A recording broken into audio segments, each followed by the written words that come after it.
Meus irmãos, a paz seja Jesus. A palavra nos diz assim no livro de Esther, capítulo de número 3, no verso de número 2. E todos os servos do rei que estavam à porta do rei se inclinaram e se prostravam perante Amã, porque assim tinha ordenado o rei acerca dele. Porém Mardoqueu não se inclinava e nem se prostrava. Meus irmãos, a história do livro de Esther fala acerca de um rei persa chamado Assuero. E esse rei, ele tinha uma rainha chamada Esther, cujo nome dá nome também ao livro. Essa rainha Esther, ela tinha um tio. Esse tio se chamava Mardoqueu.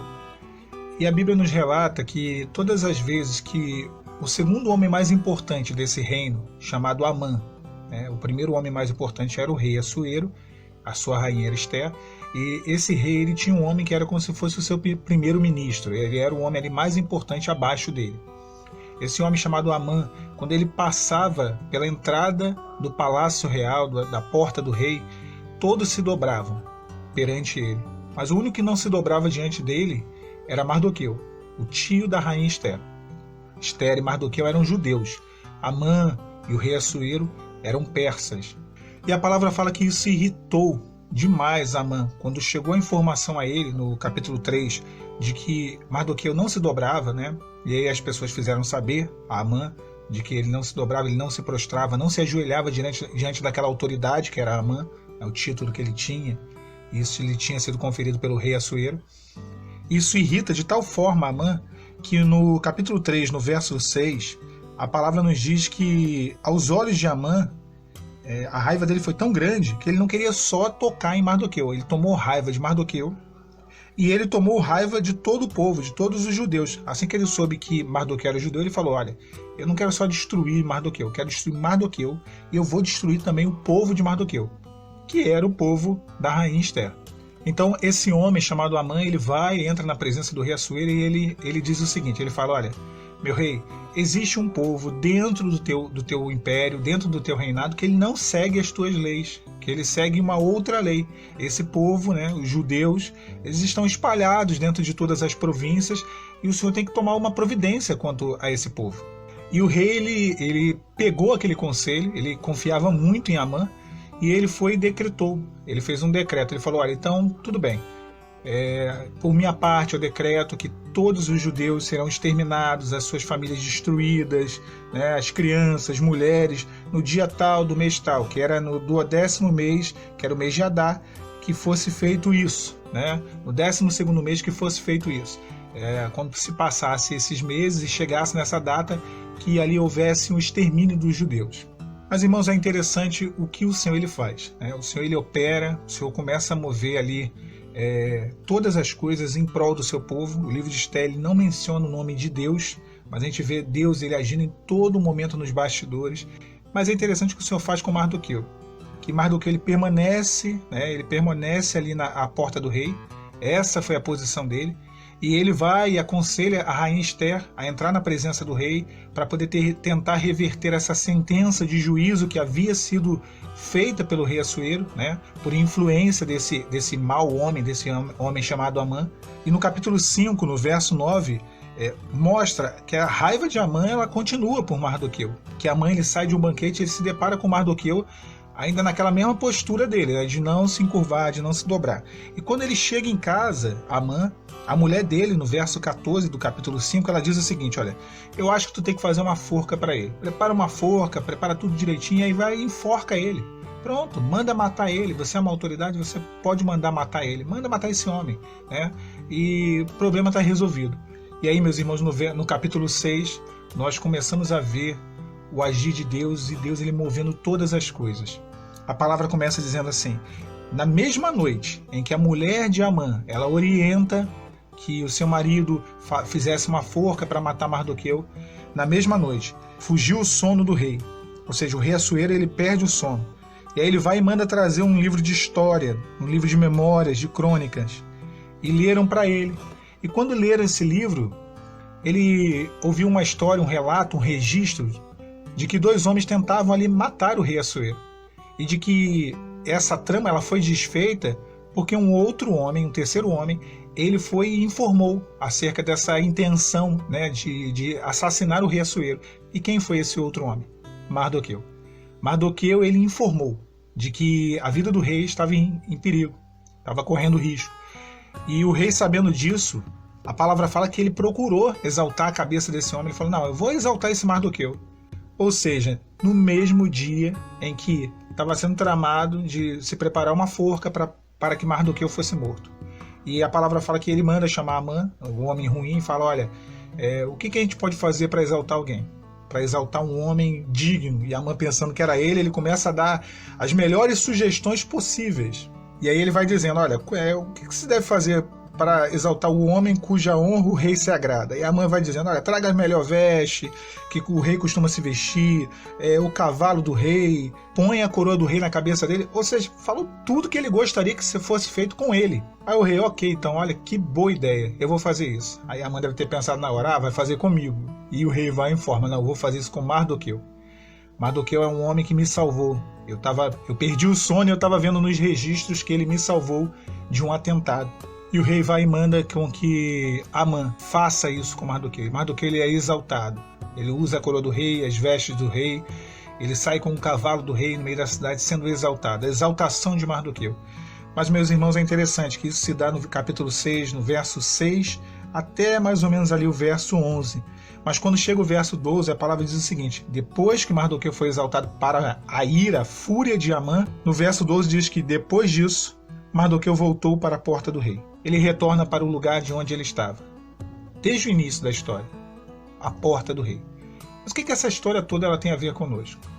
Há uma sentença de destruição e de morte sobre o nosso lar e a nossa família. Assim como o rei Assuero, ele permitiu, ele decretou com que houvesse ali um dia de juízo. Houvesse um dia de juízo contra os judeus, a pedido de Amã, nós entendemos que foi da permissão de Deus, a pedido do adversário, através das legalidades, das brechas que foram dadas por nós, que o juízo ele viesse sobre o nosso lar, que a sentença de morte ela fosse decretada. Mas Deus ele começou a trabalhar, a partir do momento em que Mardoqueu e Ester começaram a se posicionar. Mardoqueu, a posição dele era aquela, a porta do rei. Essa posição de Mardoqueu, que é a nossa posição, a porta do rei, buscando ao Senhor, orando, consagrando-se, na posição correta de busca, de restauração, essa posição ela irritava tremendamente Amã. Para ele era uma posição, ver aquele homem todos os dias ali naquela posição, e ainda ver que ele não se prostrava diante dele, Amã, essa mesma posição ela irrita o adversário.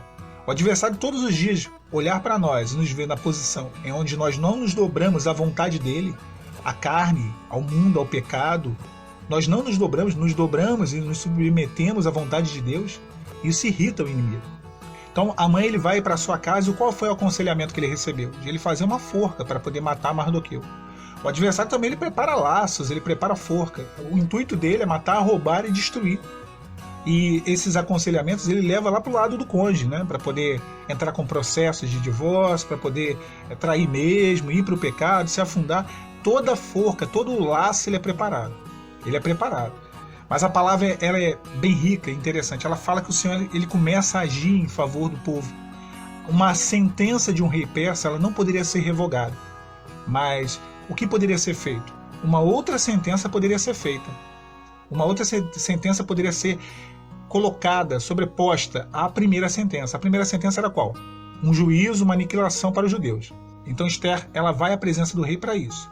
E quando Deus ele começa a agir para poder salvar não só Mardoqueu, mas os judeus, né, todos os judeus que estavam ali naquele reino, né, no reino persa, o reino de Assuero, no capítulo 6, no início, a palavra fala que naquela noite, na mesma noite onde o mal foi planejado contra Mardoqueu, o rei ele perde o sono.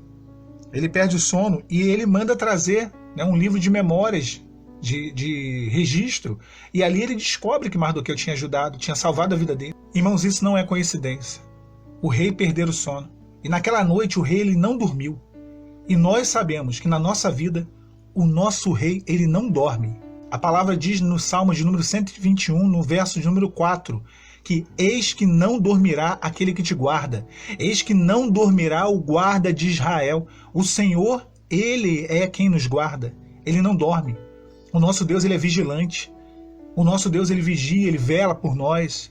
Ele tem um zelo pelas nossas vidas e pelas nossas famílias. A palavra fala que o rei perdeu o sono. Ele não dormiu naquela noite. E com isso ele mandou trazer o registro. E quando ele viu o favor que Mardoqueu tinha feito por ele, ele retribuiu, ele pensou em retribuir. O nosso Senhor, ele sabe, ele conhece a nossa vida diante dele. Ele conhece as nossas orações, ele ouve as nossas orações, ele conhece as nossas madrugadas, ele conhece a nossa fidelidade. A nossa fidelidade, assim como Mardoqueu foi fiel ao rei Assuero. E ele manda exaltar a cabeça de Mardoqueu. Da mesma forma, Deus ele exaltará a nossa cabeça. De onde veio a vergonha, virá a dupla honra. De onde veio o escândalo, de onde veio o opróbrio, virá a exaltação. Porque Deus ele exalta ao abatido e abate o exaltado.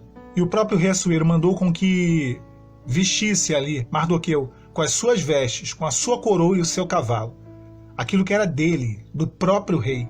Deus há de nos exaltar com a sua glória, com aquilo que vem do trono da graça, da sua eternidade. As bênçãos vindas dele, do Senhor. E Mardoqueu foi exaltado, irmãos. Mas quando ele foi exaltado, ele poderia, sair da posição, depois de ter sido exaltado. Mas o verso de número 12 do capítulo 6 diz que, depois disso, depois da exaltação, Mardoqueu voltou para a porta do rei. Ou seja, ele permaneceu no mesmo lugar de onde ele estava. Ele sabia que ele tinha sido exaltado, mas que havia um juízo ainda sobre o seu povo. Nós sabemos que ao longo do deserto, o Senhor ele começa a nos exaltar. As coisas começam a descomplicar. Deus nos dá uma bênção profissional, uma bênção de saúde. Aquele momento onde tudo parece que só dá errado, começa a passar, as coisas começam a acontecer. Mas assim como Mardoqueu sabia que havia ainda uma sentença sobre o seu povo, nós sabemos que ainda há um juízo, uma sentença de juízo sobre a nossa família. E o objetivo maior dele era alcançar o livramento para o seu povo, para os judeus.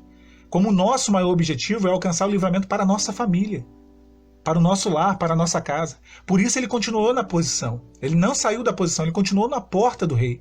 O que é estar na porta do rei? Quando alguém tivesse uma causa, uma demanda, algo que fosse urgente, aquela pessoa ela ficava à porta do rei. Ela não saía da porta do rei, para que o rei julgasse a sua causa. Mardoqueu ele continuou ali. Nós temos uma causa, nós temos uma demanda urgente, que é a nossa família, a restauração, o nosso lar, o nosso sonho, a nossa tenda, e nós não sairemos da posição, porque é uma posição que nós já estávamos. Deus pode nos exaltar. Algumas coisas nos levarão ao longo do deserto para uma posição de exaltação. Nós veremos a mão de Deus, o maná, a provisão, a proteção, mas a nossa posição ela deve ser a mesma. Ela deve continuar até a restauração. Ela deve continuar até que a obra seja completa.